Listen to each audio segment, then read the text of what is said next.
Good evening, ladies and gentlemen.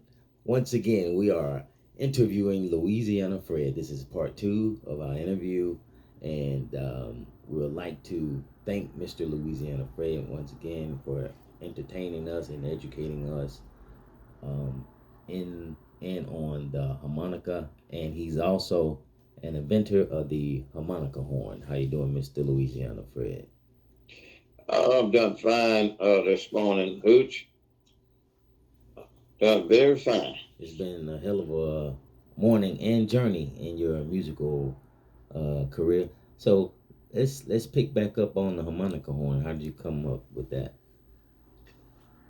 Well, I'm always inventing something, and I was playing around. I have a lot of time on my hands since I retired, and so I was playing around with a funnel one day. The funnel that you pour water through, and I flattened the funnel out at the end, just plastic funnel. And I saw that if you put a hob in the end of it, the big end where you flatten it out, it would actually, the same way it funnel water to a narrow end, it would actually funnel sound through a narrow end. And I said, I'm going to try that. So I put the hob in one end of the funnel, mashed it down flat, and put a mic to the other end. And I found out that you could phone the sound so they would make a concentrated sound like a trumpet. And it had a trumpet sound when I did that. So I just went ahead then. All you got to do then is cut the end off or find an old trumpet and cut the end off it and put the hob onto the find a way to install the hob on the end you cut off and have your little phone there, and you got a hob horn. And it didn't take me too long to put that together. So where all the harp sound would be phoned down into the trumpet end, the bell part of the trumpet, and you got yourself a unique sound. Cause it'll sound just like a trumpet. And Dude, I thought maybe it could be used to play blues or whatever. And then I submitted it for a pattern, mm, and it cost me quite a bit, but it was worth trying. And so I got the patent for it, and now it's being marketed. It's being marketed. I don't know how COVID-19 affected the marketing of it, but they're still marketing it, trying to market. That's not the company's fault. mm. They're still marketing it, so I'm just gonna It takes time. that's right. It takes time, and it's a chance that I took. I intended to take that chance. So if you want to make money, you have to take some chances. That You have to, means you have to take that some gambles. that means, folks, you have to invest your own money into yourself. That's right. If it doesn't work out, you haven't lost a lot. But if it works out, then you made a lot of money. That's amazing. Cause okay, you mentioned that that's not the only thing you invent. You have a lot of things that you invented. Yeah, I got a storage house full of stuff that I invented. I had most of the inventions I made was because I had to. It was there were certain tools that are that just not on the market. They don't make them, so you have to make it yourself. And some of the tools that I invented uh, that I didn't patent, I found to be in stores later on where somebody else had invented the same thing and did patent it. And you Mm. can't patent everything, but a lot of the things I invented, I did, I didn't patent. But I have a storage house full of things, and I invent some. I like to invent. My uncles on my mother's side were inventors. Mm. It was just came naturally. They could just invent things, and it would just come to them how to do things like that. And evidently, I inherited that because invent things. I have an urge to invent. at certain times. A urge would come up on me to invent or to work on something. And, And you you know know, what? Not to cut mm, you off. I took a look at the harmonica horn. It's not an ugly instrument. It's nice. I can't wait to see. I saw the prototype, so I can't wait to see the finished product. yeah, they're going to, it'll be mostly metal. And I hope they, made it out of shiny metal. Because I plan to use it I plan to use it in shows because I still play the harmonic in the natural way, but maybe one or two songs I'll play the harmonica horn. That way you can push it. You got to push your invention. You can't have it and not show it. So I plan to show it, have it hanging around my neck, and then I might even finish out some songs with it, and Oh, that cool. way. Hmm, Yeah, I was just well, saying that's cool. Yeah. yeah, that way you're advertising and you'll be known as Louisiana Fred and his harp horn, your harmonica horn, and all that makes good publicity. People like to hear about performers that have iconic names like Louisiana Fred and his harp horn.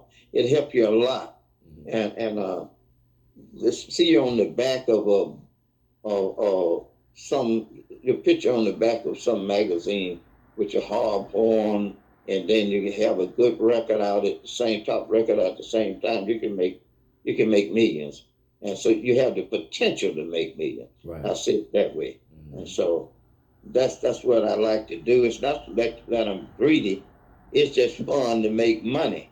It's just fun to me. It's not out of greed. Yeah, I'm ready to have some fun Yeah, pertaining to yeah. making money. And you can, and I learned that from white people. They don't ever get enough money, Oh no. and so we should be the same way. Oh yeah. Money brings power, That's right. and when you got power, you can help your own folks. You can help them if you don't have anything. No, And so exactly. I don't see all that sin in money. Mm-mm. Don't see it. The guy told me, he said money was sinful. I said, well, I'll get my truck and come over there and take all you got then. I take it off your hand.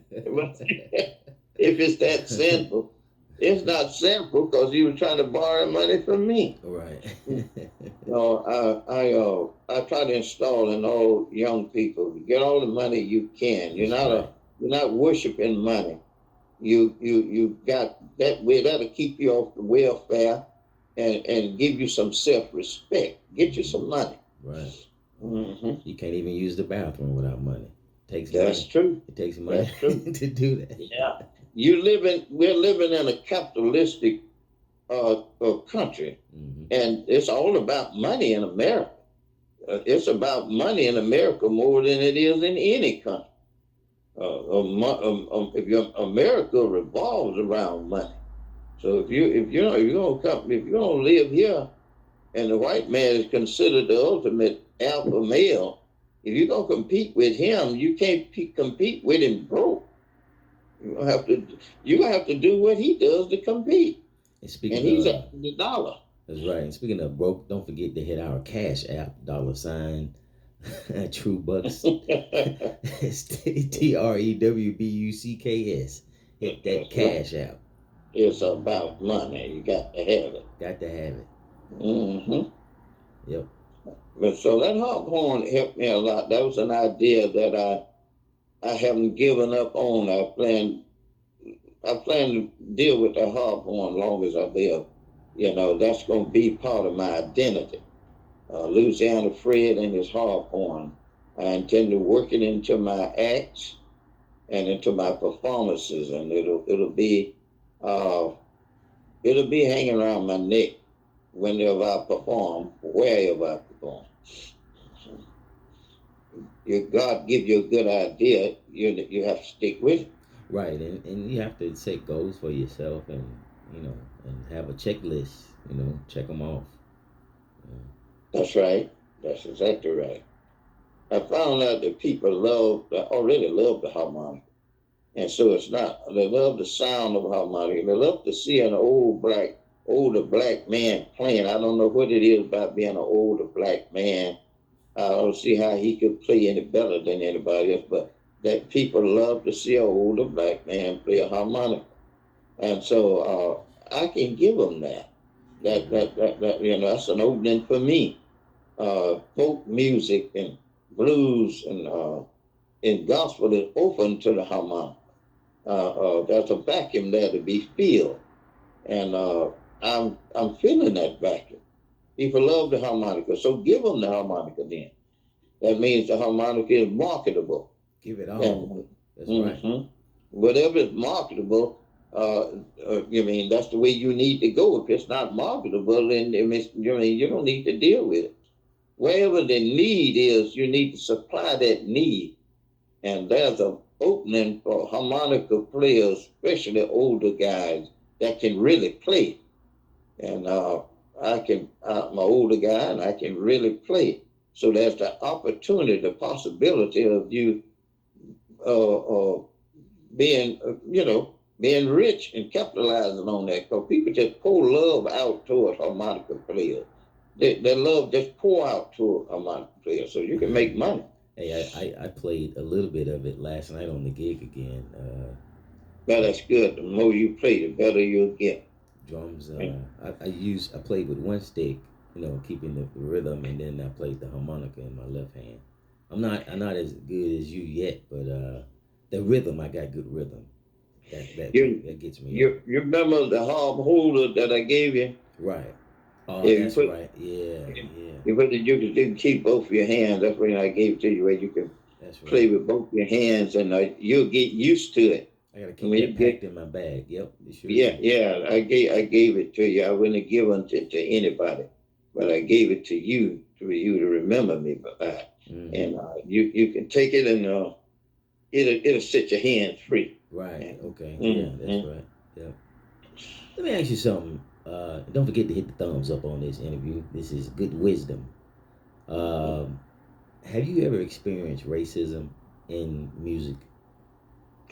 Yeah, I've experienced racism in music. I was playing up in Eclectic, and we were playing in a backyard. We had a big party, mostly whites. It was all white. I was the only black there. And the guy, we were playing in Prattville, and two guys came in, and I think they were skinheads. And one of them passed by me, he had a pistol in his pocket, and he didn't want me to be up there among all the whites. And so he's a white fella, and he walked past me, he hit me with his shoulder and almost knocked me down. I didn't know he was going to do it, but and so I didn't tell my white friends. If I had told them, they probably would have beat him up.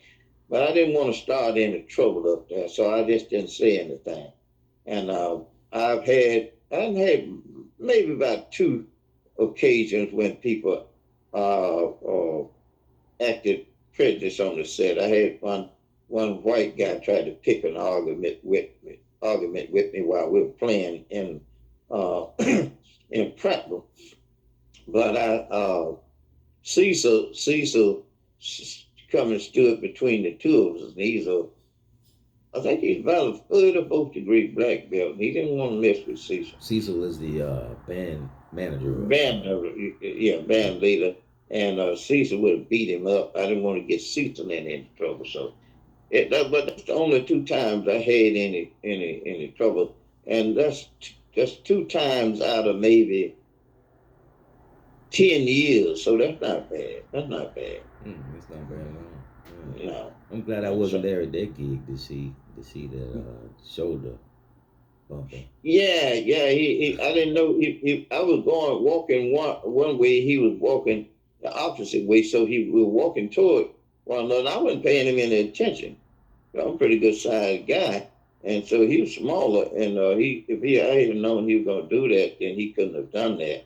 Mm-hmm. And plus, but I had to look at the whole picture. I can be extremely violent if I have to be. But if I don't have to be, I won't be that way. And I looked at the whole picture. I was trying to make money and get out there and do things with my harp on. The last thing I need to do is take a knife out and stab somebody and go to prison or go to jail. I just didn't see how that would help me. So I looked at the whole picture. I wasn't scared of him. I could have hurt him bad.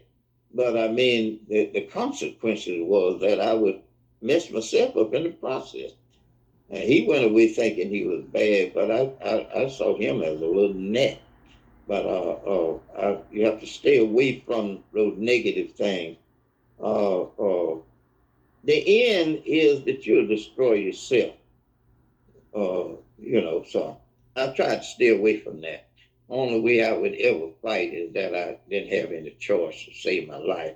But just to get into a fight or something like that, or with no good reason, it's not too smart. You could end up in prison Right. if you don't get killed yourself. Yeah, I don't even want to be, even if I'm in the right, I just don't want to be downtown because things could go left. That's right. I'm trying. I like to make money and play music, and I try to keep that in front of me. And the darker side, I try to stay away from. Mm. Well, that was an interesting moment. uh, Yeah, I I I, um I enjoy playing music. I'm always songs always coming to me. A songwriter, you write yourself, right. and so Mm-hmm. you know what I'm talking about. Sometimes a song will just come to you, Yeah. and Songs don't know what time it is. It will come that's right. anytime. Yeah. That's right. You can be riding along in a car, so a song come to you, and it'll come to you. It'll come to you two or three times. If you don't write it down to do something about it, it'll go away. Mm-hmm. And Yep. so whatever your subconscious mind or whatever, it figure you don't want it, so it'll go away, and sometimes won't come back. That's And right. so I've learned if it's a real nice song and it's knocking on my door, I'm gonna write it down Dig it. and pay some attention to it. Because if you don't do that, that means you're rejecting it, and it'll go away. Mm. Well, this is a nice interview, part two. Is there anything you want to say to the public that you've been dying to say? It could be about anything regarding, you know how crazy musicians can get. It be a message to them or to what's going on in the world with racism, politics. Because this is True Vision Radio, so we're not limited to what we could say. So anything you want to just, or preachers, because you're a minister also, you're a preacher also as well. So anything you want I'd like to say something to my people, to black people. I love my race. I had to come back here again. Was given the opportunity to come back again. God gave me the opportunity to come back as a black man. I like being a black man. I know we've been discriminated and all that. I like being black. I don't I don't I don't want to be any other race but black. I don't have to change my hair. I don't have to change the color of my hair. I don't find faults in my lips or my color of my eyes or the color of my skin. I like myself the way I am. And to. Me too. I'll come back blacker. yeah, that's right. I like being black. I like to be with black folk. I know that we kill each other and all that, but I still, they don't kill. The people that I'm around don't kill each other. You have to choose your friends. I don't have any violent friends, so I don't come in contact with them. They say black people kill each other. I said, not in my environment. I don't run with white people kill each other too. You don't have to run. You don't have to run with those people, so you won't come in contact with them. Mm-hmm. And I love black people. I like the way they sing. I like the way they talk. I like the way they play. Black people play a lot in their own way. They have a lot of fun. People, black people kill it. That's all they want to say. But that's one side of it. Black people have a lot of fun. When they get together, they have a good time. That's And so true. I thank God for black people. I don't. You can't look at the negative side of things. You have to look at the positive side, and that's the only side I'm interested in, the positive side.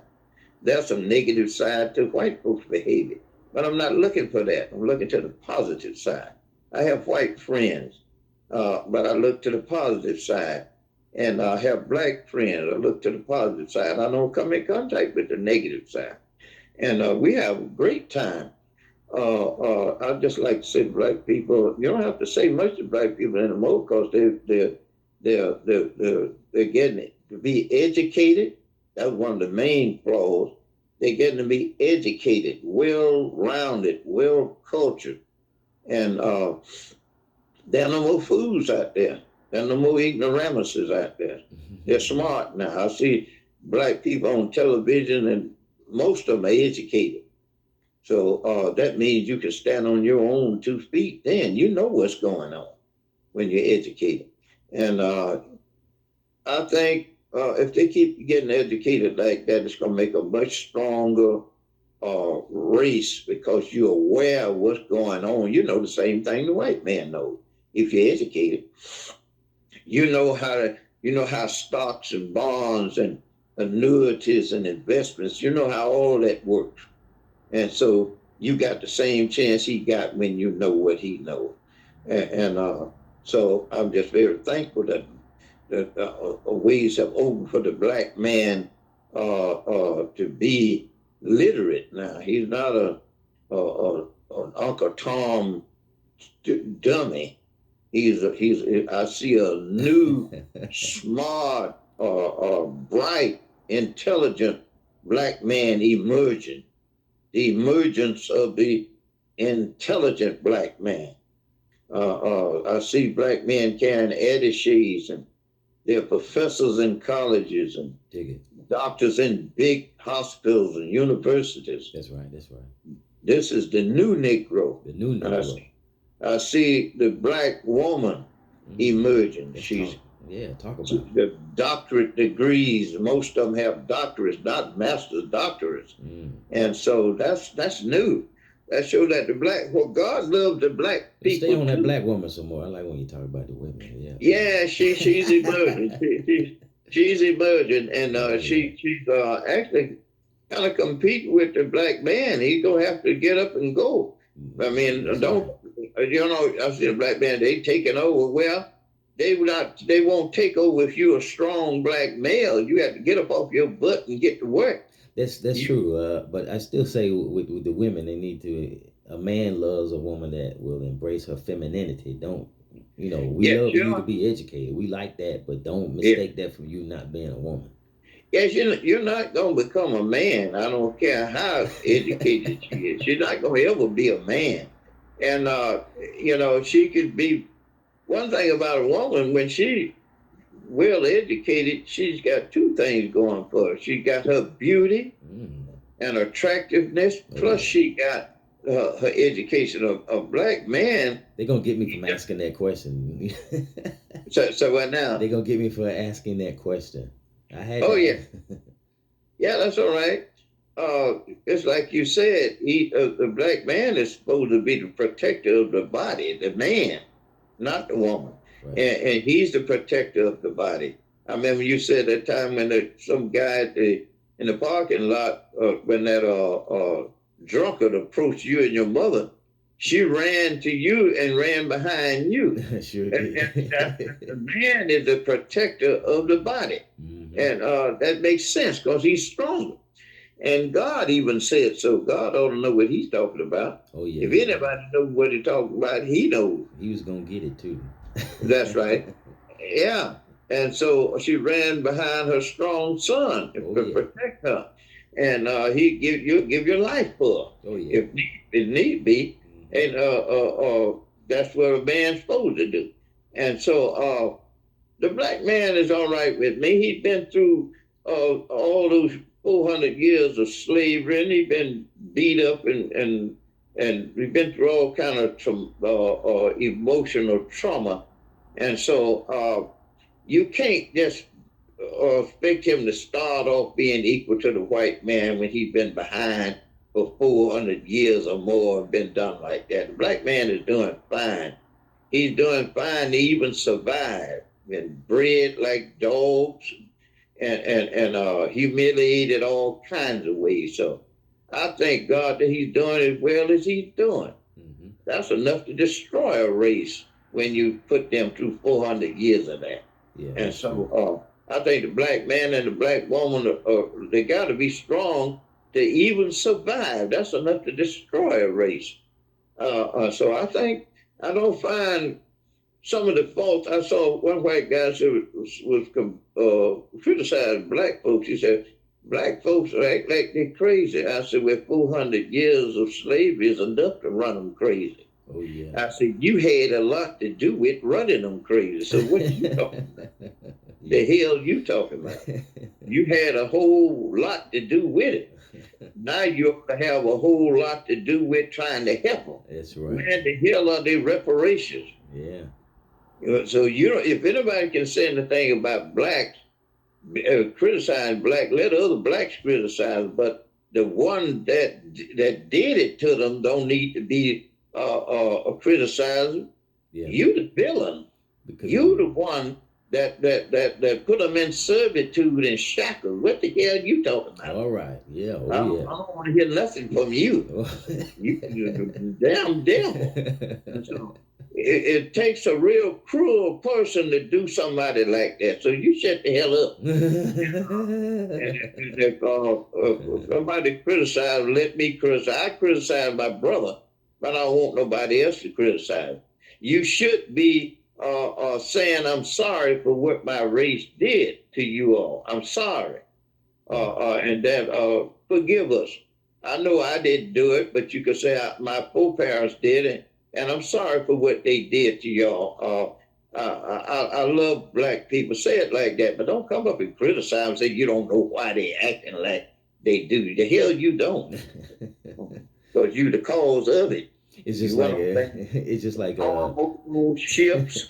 You went over there and brought them over to work this land like mules. Go in, Fred. Go in. you brought them over here for the wrong purpose.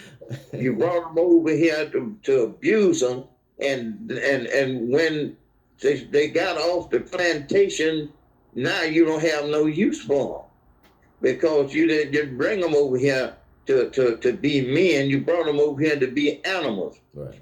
And so God has reversed it. Now you stuck with them. You hand to your slave. I don't understand why they behave this way. I don't understand. Yeah, you handcuffed to him. You can't send him back. you brought him over here, and now your ass is stuck with it. Oh, dig it. So there you go. just have to make the best of God. Turn up. God knew what you were doing all the time. He knew you was messing up. He let you bring the black man over here, and God knew the results of it. He knew when you got him over here, he was going to handcuff him to you because you brought him over for the wrong reason. The master is handcuffed to the slave. Oh. So now you got to live with it. Well, I ain't going nowhere. If I go back to Africa, hell, I never been to Africa. My foreparents was in Africa. I never been to Africa. I'm gonna stay right here and worry your ass. And go bring it over. It's Trewvizon Radio, live and full effect. Yeah, now I'm over here, I'm gonna bring smoke.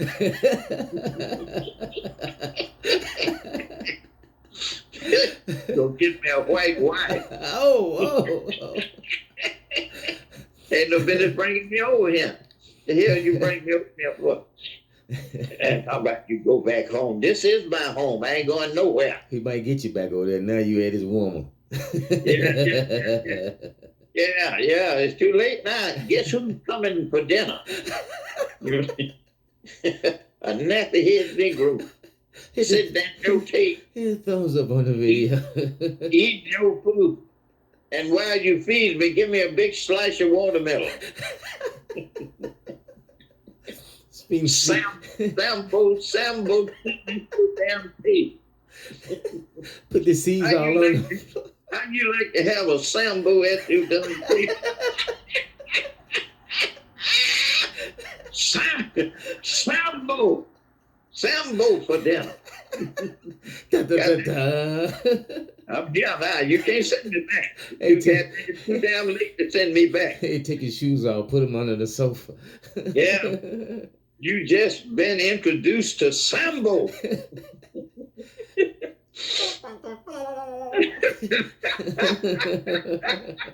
This is what you call the Sambo connection. I was over there minding my own business, raising goats and running and hiding from lions, and you come got me and brought me over here, and now I'm here. And you're going to have to deal with me. You're going to have to deal with me. Sambo. That is my name, Sambo. Oh man, that was good. Hit the thumbs up if you enjoyed the video. He should have let me sleep. I was sleeping. He should have let me sleep. I was sleeping. He woke me up. And now I'm over here and want a slice of watermelon, baby. I ain't going nowhere. Don't need no salt on it. Just give me the plain one. Stay up here and worry the hell out you. Because look how because slavery have done a number on us, because sometimes our people don't know how to talk to one another. Say they don't know how to do what? Talk. We don't know how to at times talk to one another. We talk to each other sometimes rough with just little petty things, you know. Yeah, well, I can understand that hostility. Black people went through so much until they're lucky to have good sense of career. They've been through a lot. That's enough to destroy a race.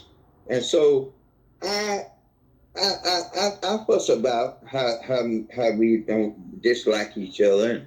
But I understand that the black man couldn't take frustration out on anybody but another black man. He wasn't allowed to take frustration out on white people. He'd have been hung in the first tree.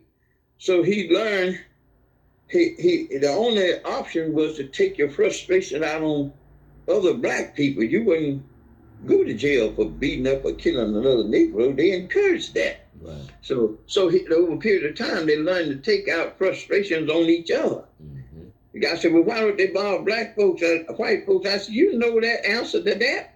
They killed him. Mm-hmm. So he couldn't go there.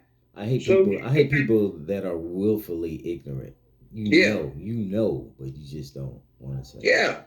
They would have ganged up on him and made an example out of him and hung him in public square. So you can't go there. And if he got all the guns and all the money, I mean, you just asking to get killed. Mm.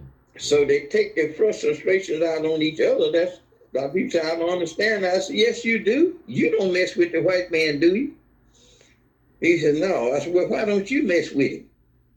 You know they'll tear your ear up. And not because he's so bad, he's got the power in